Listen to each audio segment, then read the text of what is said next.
Good morning. চলে এসেছি তোমাদের আবার বিরক্ত করতে। তো আজকের ব্লগটা একদম সকাল থেকে শুরু হচ্ছে। আমাদের ওয়েদারের পেছনে ছুটতে ছুটতে না রীতিমতো নাজেহাল হয়ে যাচ্ছি, কারণ একবার রোদ একবার বৃষ্টি। তো আজকে সকাল থেকে ঝমঝমিয়ে বৃষ্টি নামছে, এর জন্য মেয়েকে একদম সকালবেলা রেনকোট পরেই রেডি হয়েছি। আর ও একেবারে রেনকোট পরে একটু ছোট্ট করে ঘুম দিয়ে নিচ্ছে। তো আমার যেন এই বৃষ্টির সময়টা স্কুল যেতে ভীষণ ভালো লাগতো, কারণ বৃষ্টির সময় আমাদের স্কুলের ওখানে অনেকটা জল জমতো, প্রায় হাঁটু অবধি।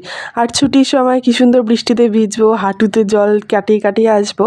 তো সেই জন্য মানে যখনই বৃষ্টি হবে সেই সময় আমি স্কুল যেতাম। আর এছাড়াও আমি স্কুল যেতে ভীষণ ভালোবাসতাম। মানে আমার আমার আর একটা বান্ধবী সবথেকে হায়েস্ট অ্যাটেন্ডেন্স ছিল। দুই বান্ধবীর মানে দুজনেই মানে একদম রোজ যাব রোজ। তো এরকম বৃষ্টির সময় যাব, আর আমরা তো আগে তো একা একাই আসতাম, কারণ আমার বোন ভীষণই ছোট ছিল তখন। যেদিনই বৃষ্টি হবে অমনি আমার মা আমাকে আনতে ছুটে যেত, কারণ ওই যে জলে ভিজবো, ড্রেনের জল লাগবে, তারপরে যে বৃষ্টিতে ভিজলে সেইটাতে যদি স্নান না করি তারপরে ঠান্ডা লেগে যাবে। মারা তো সবসময় এরকমই হয়। আর তখন না মার উপর ভীষণ রাগ হয়ে যেত যে আমি যখনই একটু ভিজতে চাই, একটু বৃষ্টি বিলাস করতে চাই, তখনই উনি চলে আসে। আর সত্যি মানে তখন একটা রিক্সা নিয়ে আসতো যাতে মানে একটুও বৃষ্টির জল না লাগে। আর এখন না ভাবি, তখন বলতো কি, মা হ তারপর বুঝবি। সত্যি বুঝি, আমার মেয়ে যে একটু বৃষ্টিতে হাত দেয় তখনই মানে তাড়াতাড়ি সরিয়ে নিই যদি ঠান্ডা লেগে যায়। তো আর কি করব, এভাবেই তো জীবন চলতে হয়, কারণ সময়ের গতিতে জীবন এগিয়ে যায়। হঠাৎ করে কি করে বড় হয়ে গেছি বুঝি না। সেদিনকে স্কুলের একটা বান্ধবীর সাথে কথা বলছিলাম, তো আমরা কথা বলছি, তো ভাবছি যে কী করে বড় হয়ে গেলাম। এই তো কদিন স্কুল পেরোলাম, কলেজ পেরোলাম, তো এইভাবেই সময় চলে যায়। এবার আমার মেয়েটাও দেখতে দেখতে কত বড় হয়ে যাবে। আর আজকে ওকে স্কুল থেকে দিয়ে এসে ওর বাবার জন্য একটু ডিমের মামলেটের ঝোল করে দিয়েছি, কারণ অনেক দিন হয়ে গেছে খাওয়া হয় না। আর দেখুন এই বৃষ্টিতে এই নুনগুলো না সব জমে যায়, কেমন জল জল হয়ে গেছে। তার জন্য একদম এক কড়াই নুন নিয়ে বসেছি ভাজতে। সে আমার হাত তো আর হাত নেই, মানে জমা নুন তো ভাজতে যথেষ্ট সময় লাগে। তো ওই ভাজতে ভাজতে তো আমার রীতিমতো খিদেও পেয়ে গেছে। তো ততক্ষণ নুন ভাজতে দিয়ে আমি এদিকে বিছানার চাদর টাদর তুলে সমস্ত কিছু করে একটুখানি ওটস দিয়ে খাবার খেয়েও নিয়েছি। তো আবার যখন মেয়েকে আনতে গেলাম তখন বৃষ্টি একদমই নেই। তো এরপর একটু খাওয়া দাওয়া করে বসেছি সবজি কাটতে। আর দেখো না অনেকগুলো কুমড়োর বীজ রেখেছি। তো এখন এটা না পুরো একটা গোটা কুমড়োর বীজ আমি রেখেছি, কারণ এই কুমড়োর বীজটাকে রোদ্দুরে দেবো। তো আজকে তো বৃষ্টি রোদ বৃষ্টি রোদ, তো এর জন্য বাড়ির ঘরের বারান্দাতেই দিলাম। তো আর আজকে যেহেতু শুক্রবার, এর জন্য মেয়ের জামা কাপড়গুলো সমস্ত কিছু ধুয়ে দিচ্ছি। আর এই সাদা জামা যে এত ময়লা হয় না কি বলবো। আর বাচ্চা মানুষ তো কিছু বলারও নেই। তো এই জন্য জামা কাপড়টা আমাকে ধুয়ে দিলাম, যদিও এক সেট রয়েছে, কিন্তু তাও ধুয়ে দিলাম, কারণ এরপর দুদিনে শুকিয়ে যাবে। আর বৃষ্টির সময় না সবথেকে বেশি ভালো লাগে জানো কি, ওই যে ড্রেনের পাশ থেকে যে কই মাছগুলো চলে যায় না খালে থেকে, তো সেইগুলো আমার সবথেকে বেশি ভালো। যদিও ধরতে পারি না, আমার বাবারাও পারে না, কিন্তু ওই যে দেখবো কি সুন্দর ছাতা দিয়ে দেখে অনেকে ধরে, ওটা আমার ভীষণ ভালো লাগতো।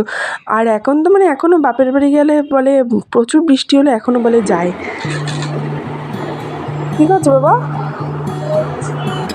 হ্যাঁ, এদের কি করাচ্ছ, পড়াচ্ছ? তুমি তো টিচার।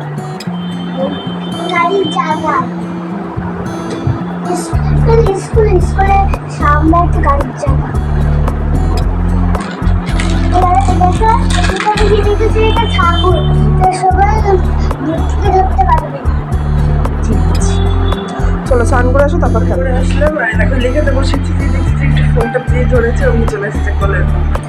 আজ বিকেলবেলা করতে পারবে না, তো এর জন্য আর কি একটু পড়িয়ে দিচ্ছি। তো সামনে আমার পরীক্ষা আছে। আচ্ছা, তো কী হয়েছে, কোনো কিছুতেই ছাড় নেই, আরও বেশি। স্নান টান করে মেয়েকে লিখালাম। আর এ দেখো না হঠাৎ করে যখন মানে সাধারণ খাবার থেকে অসাধারণ খাবার চলে আসে, তো সেটাই আজকে আমাদের মধ্যে হয়েছে। তো রোজকার নিয়মে যেরকম রান্না টান্না হয় তো সেরকমই হয়েছে। তো প্রায় মানে 1টার দিকে আমার বর ফোন করে বলল যে আজকে না ভাত কি বসানো হয়ে গেছে? তো সেটা স্বাভাবিক, হ্যাঁ। তখন বলছে না, ওখানে আসে একটা দাদা আছে, সে আজকে মানে সব নিরামিষ আইটেম করেছে, তো সেগুলো দেবে। তো আমরা তার জন্য দুপুরবেলা সেই এত সুন্দর সুন্দর সব খাবার দাবার খেয়ে রাত্রেবেলা এই আর দুপুরে করে রাখা খাবারগুলো খেলাম। দেখবে মাঝে মাঝে নিরামিষ পদগুলো খেতে ভীষণই ভালো লাগে, যদিও এর মধ্যে একটু আমাদের মাংস রান্না করেছিল, তো সেটাও ছিল, কিন্তু যাই হোক নিরামিষ রান্নাগুলো খেতেও ভীষণ ভালো লাগে। তারপর খাওয়া দাওয়া সেরে আমরা একটু বিকেলবেলা ছাদে গেছিলাম। হ্যাঁ, এই চলে আয় কাইট, চলে আয় আয়। তো যা কাইটটাকে ডাক।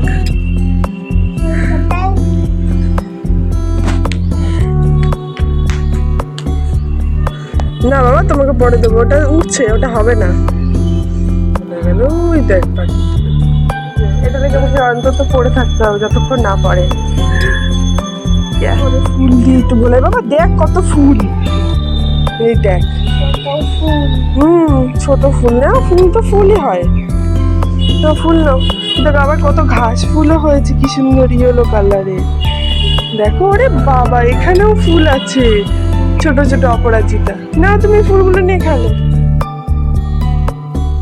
আসলে ব্যাপারটা হয়েছে যে আকাশে ঘুড়ি উঠছে, তো সেই ঘুড়িটা নেবে, তো এখন পাচ্ছে না বলে কি করা যাবে, এখন তো আমার কাছে ঘুড়ি নেই, তো এই মুহূর্তে ফুলটাই হলো দিয়ে ওকে ভোলানোর চেষ্টা করছি। যাই আমার ভিডিও যদি তোমাদের ভালো লেগে থাকে তো প্লিজ লাইক কমেন্ট